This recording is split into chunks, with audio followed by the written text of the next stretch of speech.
Banyak dari kita, bahkan gua sendiri, menganggap bahwa suatu perubahan itu harus yang signifikan, harus yang jelas, atau harus yang kelihatan gitu ada dampaknya. Dan ternyata ini tuh enggak cuy. Yang dimana ini tuh dijelasin di dalam buku ini, kita hanya perlu melakukan perubahan sebesar 1%. Well, terdengar gampang gak sih? Di video kemarin gua ngasih tahu kalian bahwa gua akan menjadi kunci percobaan selama beberapa hari ke depan. Dan ini udah berjalan selama seminggu. Well, rasanya aneh cuy. Kayak ini tuh bukan diri lo, tapi lo ngerasa lebih baik. Kayak contohnya lo udah ngerasa lebih fresh, emosi lo udah kekontrol, tapi lu ngerasa bahwa ini tuh bukan diri lo. So di video kali ini gue akan membahas fase ini di dalam buku Atomic Habits dan men-share apa sih yang kita bisa lakuin ketika kita di dalam fase ini. Bagi kalian yang belum kenal gue, perkenalkan, hai, gue Gilman. Gue hanyalah bukan siapa-siapa, hanya seorang kelinci percobaan atau seseorang yang berkeinginan untuk menjadi pribadi yang lebih baik. Let's move on to the video. Compound effect atau efek akumulasi, atau gampangnya sebenarnya ini tuh suatu efek tertunda ya. Jadi efek ini tuh dikenalkan oleh penulis buku Atomic Habits yang gue baca ini. Penulis buku ini tuh namanya James Clear, yang mana dia tuh menjelaskan bahwa efek ini tuh suatu efek yang tertunda atau suatu efek yang bikin usaha lu, effort lu itu gak berasa atau gak kelihatan.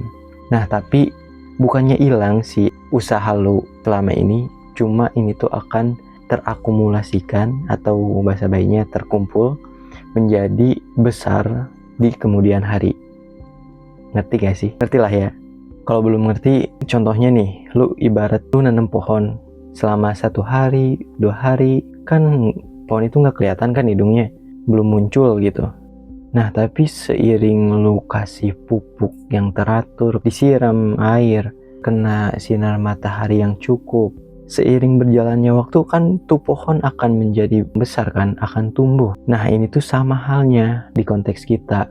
Lu udah ngelakuin hal-hal yang produktif, yang bermanfaat, kayak lu udah bangun pagi, gosok gigi, cuci muka, nggak mandi, nggak, bercanda, lu tetap mandi kan. Ini tuh bakal kekumpul secara nggak kelihatan, yang nantinya akan berdampak di kemudian hari gitu. Dapat lah ya.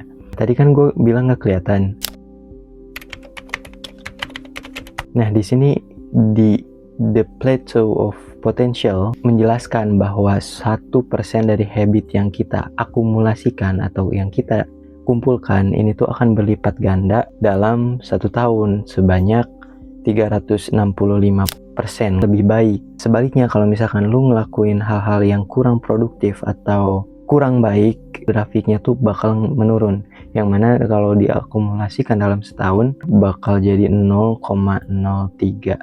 Ibaratnya lu naik suatu pesawat, nah si pesawat ini tuh beda dikit derajatnya, yang asalnya lu mau ke negara A malah ke negara B. Jadi 3 derajat dari awal lu udah salah, kedepannya lu bakal belok jauh.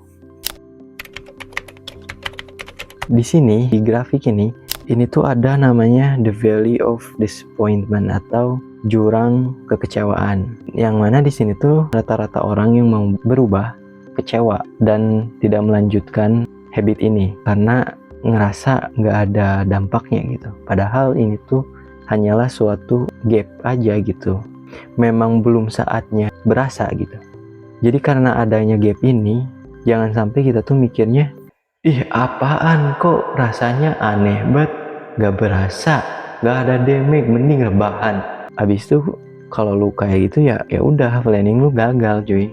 So kesimpulan dari video ini, ketika lu udah ngelakuin banyak hal, perubahan-perubahan kecil yang lebih baik di dalam hidup lu, tolong jangan nyerah. Stay on your goal.